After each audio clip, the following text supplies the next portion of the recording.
Hi, this is Jean-Claude Van Damme, and this is the story of my life. Have you ever wondered what it feels like to be famous? The greatest action king of all time enjoys fame and the good life. He may have started broke, but you can't trace that to today's present Jean-Claude Van Damme. Are you ready to explore the life of this legend? Do you know how much luxury he enjoys daily? Join us as we uncover the lifestyle of Hollywood star Van Damme. The inside life of Van Damme. Van Damme is not your average individual. He compiled a record of 18 victories and 1 defeat in his games. Everything about this man screams luxury. Even when he took uncredited roles in Andre Delvaux's Woman Between Wolf and Dog, he did so with grace like he was already on the big screen. No wonder he is a great man today. A man who turns sports into entertainment while making millions is a legend. Van isn't just known for flight kicks. He's associated with living a luxurious life. He knows how to spend the money he's earned from years of hard work. One of the ways Van lavishes his fortune is real estate. For his caliber, Van doesn't fail to acquire comfortable homes. He once lived at the choicest apartment in Vancouver, Canada. From the exquisite furniture to the gold-veined ivory bathroom and the elevated building giving a beautiful view of the city, you can tell that Van does not hold back when it comes to comfort. Brokers estimate this building to be worth $9 million. Another of Van's luxury apartments is his Paradise Mansion at Marina del Rey in Los Angeles. Before Van moved into this building, there were reports that it formerly belonged to famous rapper Ice Cube. What car brands can you think of? Van has driven all the big names you fancy. He's known to love big cars. He's been seen in many luxurious sports cars. From Range Rover to a Lamborghini Gallardo, a highly costly Bentley, a Ferrari 458 Italia, and California, Van doesn't play with beautiful cars. He's been seen in a Rolls-Royce convertible, costing millions of dollars. It's safe to say that Van Damme has an eye for extravagance. Before we look at his lifestyle, let's take a few steps back to his early life and see the making of a great icon. Van's upbringing may give you a clue to how well he lives. The journey to being the unbeatable martial artist. So I grew up with lots of maturity around. Martial arts began for Van at a young age. His father enrolled him in Shotokan Karate School at age 10. This was where Van Damme learned to garner the fighting skill. He learned karate and kickboxing at this academy and made great achievements. Van said that he had always been mature from a young age. While growing up, he spent most of his time around older people. Not really with other people at school. I like to spend time with the adults. Children who were into karate then were between 17 and 21 years old. Van said even his teacher was over 40 years old when he was 16. You're right to say Van learned life's lessons quite early, and it built him for the realities of the world. Jean-Claude Van Damme was born in Belgium on 18 October 1960. His parents had a simple beginning in Berchem Saint Agatha, Brussels, where they raised little Van. His father, Eugene van Varenberg, was an accountant, while Eliana, his mother, was a florist. Van Damme has a tough beginning. He thought of himself as geeky and without physical gifts. This thought made Van work hard to build physical strength. Today, Van is known for his extraordinary abilities in martial arts. When Van was 12, he got accepted into Belgium's National Center of Karate with Claude Guts as his coach. That was not enough for Van, who aimed to reach the Belgian karate team. After intense training for 4 years, he joined the team and got on a full contract with Dominique Valera as his coach for karate and kickboxing. Van Damme's life was filled with dedication and focus on the dream of perfecting his fighting skills. He took ballet classes at age 16 and studied how to perfect the art for 5 years. In one of his interviews, Van said you shouldn't be fooled by how easy it looked to stretch on bars, as ballet was one of the most challenging sports. He said, "If you can survive a ballet workout, you can survive a workout in any other sport." The hunk you see today took years of bodylifting from Van. The enhancement of his physique paid off, as it earned him a Mr. Belgium bodybuilding title in 1978. A year after that, he won the middleweight championship of the European Professional Karate Association. At age 18, he earned a black belt, elevating him to the rank of the second Dan black belt. Such a title was rare for a kid, but we all know that Van Damme wasn't a kid at that age because of all his experiences. He could do what kids his age never imagined. You can call Van the guy who makes a record or earn titles from other leisure activities. Van had competed in many karate and kickboxing competitions while a teenager. He was all about winning and breaking the limits around him. This unwavering spirit led Van Damme into Taekwondo and Muay Thai martial arts. Do you know Van Damme is fondly called the muscles from Brussels? He earned that title from his clean victories. Van doesn't just play for the show of it, he knows the game. In his matches from 1976 to 1980, Van's record in kickboxing is second to none with a total of 19 matches, rounding up with 18 wins and 18 knockouts in tournament and non-tournament semi-contact matches. Could Van let his opponent win by the 19th match? By now, we all know he's a martial arts master. It's always easy to win. He may have done an opponent the honor of winning against one of the greatest kickboxers. Who knows? Even though his amateur record holds 4 losses out of 48 matches, this man understands how the game works. At this point, you can say that Van invented martial arts. He had many acting heroes he looked up to while growing up. These included Bruce Lee, Charles Bronson, Steve McQueen, and Sylvester Stallone. Van describes his most memorable match as being with Patrick Tugles, his former teammate. Patrick was a formidable opponent with many championships and high stakes at the World Association of Kickboxing Organizations. Everyone thought Patrick would win the match, just as he defeated Van twice. You can imagine the shock on everyone's face when Patrick lost to Van in the first round. The March 1980 win was Van's greatest moment in martial arts. His years of expertise got the attention of great champions like Geert Lemmens. Even professional Karate magazine publisher and editor Mike Anderson knew Van was up to something big as they tagged him as an upcoming prospect in the 1980. However, to their surprise, Van Damme took an early retirement 2 years later to pursue his Hollywood dream. Everyone thought Van had gone nuts for throwing away something good for a pipe dream in America. They forgot that Van's tenacity got his name on their tongue as they sang his praises in martial arts. The Belgian martial artist is a visionary. When he has a dream, you can bet Van will go to any length to see it happen. He boldly decided to leave his comfortable life in Belgium to pursue his desire to become an actor in Hollywood. With his many wins and championships, Van had an easy life going for him in Belgium, but he tossed it all aside in a heartbeat for a dream in America. To afford the dream of traveling to America, Van sold flowers in restaurants and took a loan to open a gym so he could save money. Van's California gym flagged off in 1979. He might have set up the gym as a means to an end, but that's not all it was. Van put in time and dedication to setting up his gym. He took lessons in karate, bodybuilding, dancing, and aerobics. The gym offered everything you needed to blow off steam and catch a new hobby. Van said, "I wrote special training programs for people, and it was a very upbeat atmosphere with music." Not long after, his hard work paid off in $15 as a monthly take from the California gym. It became the best gym in Brussels. Van was at the peak of his business. He could now afford a sports car, an exquisite apartment basically, all he wanted. Yet, the Hollywood life was all Van could think of. His father tried talking him out of the idea, but Van was past the point of backing down. He recalled his father's anger at the thought of putting off his business for an uncertain life in Hollywood. However, the martial artist was headstrong and went on with his passion to be a popular name in the walls of Hollywood. How did Van manage the changes after leaving a place of comfort? Did Van's decision to leave affect his relationship with his father? Were the odds against Van Damme in Hollywood? Or did he receive a welcome entrance? Let's find out. The rise to fame. With the hope of working as an actor, Van decided to leave Belgium. After moving to America in 1982, Van didn't immediately get a break. Like everyone who rose to fame, Van's walk was filled with obstacles. He wasn't alone on this journey. His childhood friend Michel Chisi also wanted to be an actor. When they got to America, they had to find a means of survival. They took on any job they could find.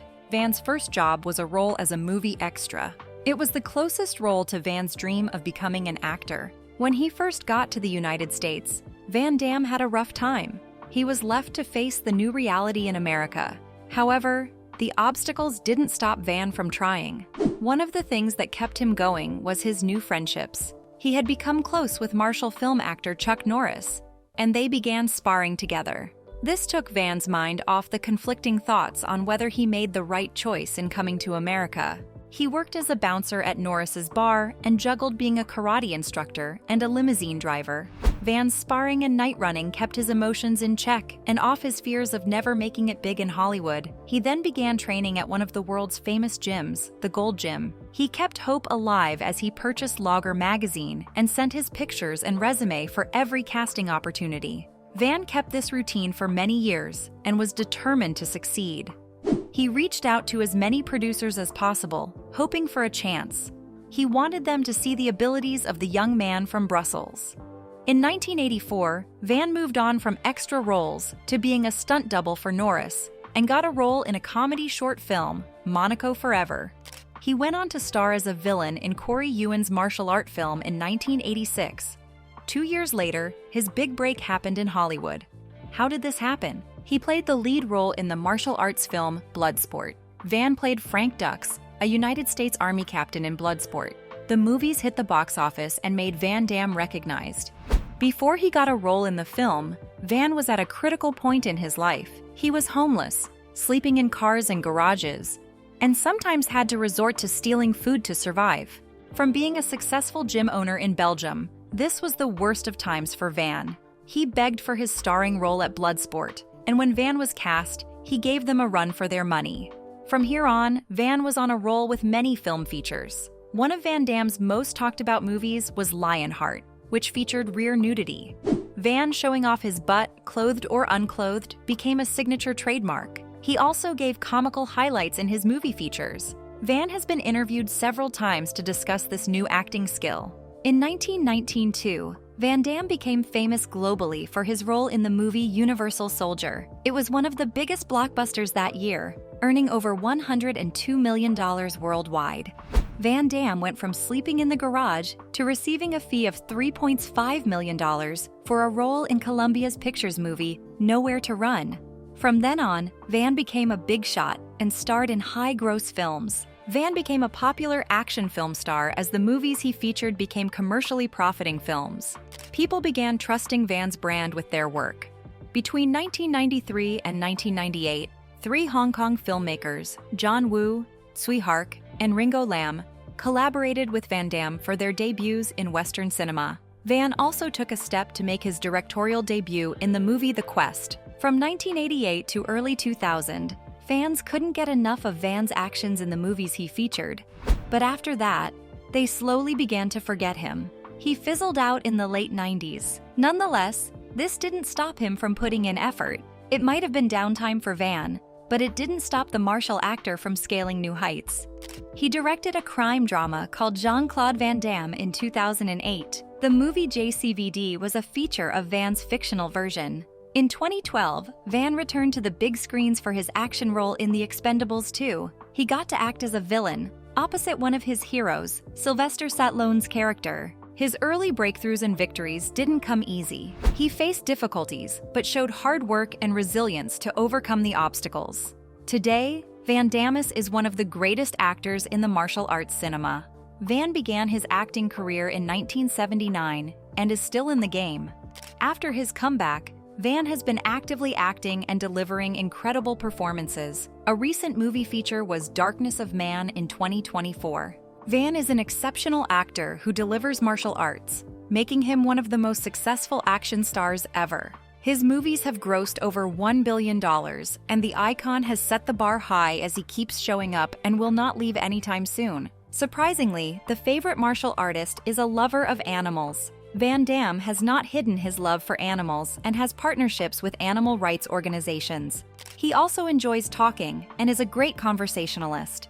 You can expect nothing less from an actor who delivers more than perfection to his scripts. Van has shown what resilience can bring to the table. One would wonder if Van had time for love as he chased his Hollywood dreams. Was it just martial arts and movies for Van Damme? Let's find out. Marriage, children, and family. The powerhouse actor hasn't had so much luck with love and marriage. Van had been in 5 marriages and 4 divorces that ended badly. His first marriage was with Maria Rodriguez in 1980. However, they divorced in 1984. As he moved to Los Angeles to pursue his dreams, Van couldn't manage his relationship with Maria and his blooming career. After their breakup, he rose to the high moments of his early acting profession, showing Hollywood that he was an experienced martial film artist. In 1985, Van gave marriage a chance with Cynthia Derderian, but they broke things off after a year. It seemed Van hadn't gotten the hang of relationships as he struggled to keep things going with Cynthia. His third wife, Gladys Portugues, came onto the scene in 1987. She was a professional bodybuilder in the 90s. This shared interest brought them together, but couldn't keep their marriage. They got divorced in 1992. Darcy Lapier met Van in 1994, and they married in Thailand. His divorce with Darcy was the most controversial. There were reports of Van's affairs with his co-star in Street Fighter. However, Van denied the allegations. Van's marriage came into the spotlight because Darcy was pregnant then, drawing attention to Van's career. After many years, Van Damme admitted that he was in a relationship with Kylie while married to Darcy. The couple got a divorce in 1997. After his split with Darcy, Van stayed off relationships and took time to build his failing career. In 1999, Van and Gladys remarried. It seemed his love story with Gladys wasn't over, as the couple found a way to pull through the many challenges they've faced. Even in 2015, they reconciled after almost getting a divorce. Van is married to Gladys and often speaks of her unwavering support for his career and off-screen life. Van Damme has 2 children with Gladys. Christopher was born in 1987, while Bianca was born in 1990. Nicholas and his siblings, Christopher and Bianca, have all followed the footprints of Van Damme. They all have bits of their father's charisma and are skilled in martial arts. Christopher is taking a career in entertainment and has featured in several movies. Bianca is also an actress and martial artist set on beating her father's records as a female martial actor. In the few interviews she's granted, Bianca often speaks of her close relationship with Van and his impact on her life. Van's youngest son, Nicholas, loves to have a private life, but he always steps out to support his father. Not really, not really. But I mean, if I'm in danger, or my family, or you guys. He's also an actor and has featured in recent films since entering the limelight. Van is a great father to his kids and has ensured that he protects them in the best way he can. In an interview, he said if his family were in danger, he would use his physique as a weapon of protection. Over the years, the martial arts actor has not mastered relationships. He's been in and out of marriages. What could have been the problem?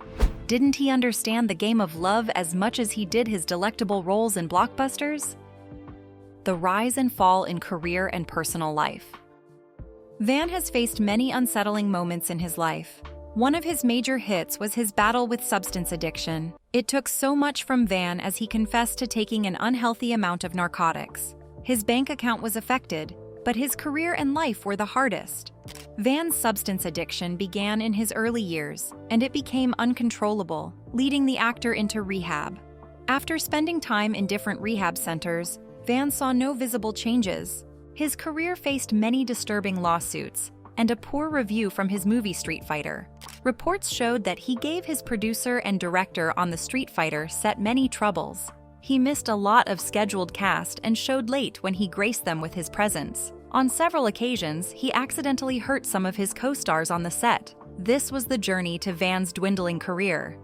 However, there was something different about Van, but no one could name it. With Van's secret struggle to overcome an addiction and get his falling reputation in acting, he was facing one of the most difficult days of his life. Van was later diagnosed with rapidly cycling bipolar disorder, which brought an explanation for his constant mood swings and behavior. After moments of introspection, Van decided to change the course of his life and get back on track. He took hard but steady steps to overcome his substance addiction. Van got off narcotics as it caused health concerns that nearly took his life. He turned to exercise and martial arts to help distract him from further relapse. Over time, Van's change in diet and lifestyle helped him overcome his addiction, putting an end to his narcotic day. Even with Van's improved way of living, he still didn't get a place on the big screen.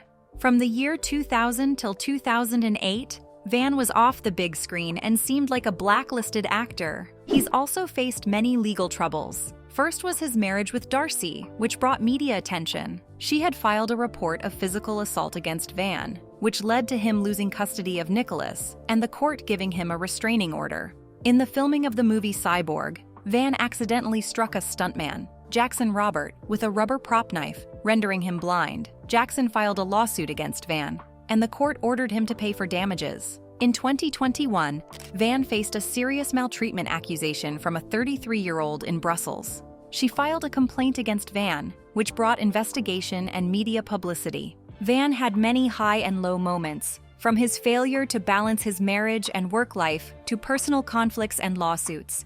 However, he has returned from every struggle. During this moment, Van used his time to build his craft. His reality television series, JCVD, gave many a front seat into the life and family of the great Marshall King. Recently, Van openly spoke about his relapse and freedom from substances. After these series, many producers saw a rebranded Van and began reaching out for collaborations. Since then, Van has spent time reinventing and upscaling his brand. Van has done many voice work for Kung Fu Panda and Minions, earning him recognition. He showed how you can come back from challenges. Jean-Claude Van Damme is an icon who has stood the test of time to prove that your dreams can become a reality if you can be tenacious and committed. What do you think of Van Damme's acting career? Do you think he will acquire a new house? Let us know your thoughts in the comments. Thanks for watching. If you enjoyed this video, please like and subscribe to this channel. Before you go, watch the other videos on your screen.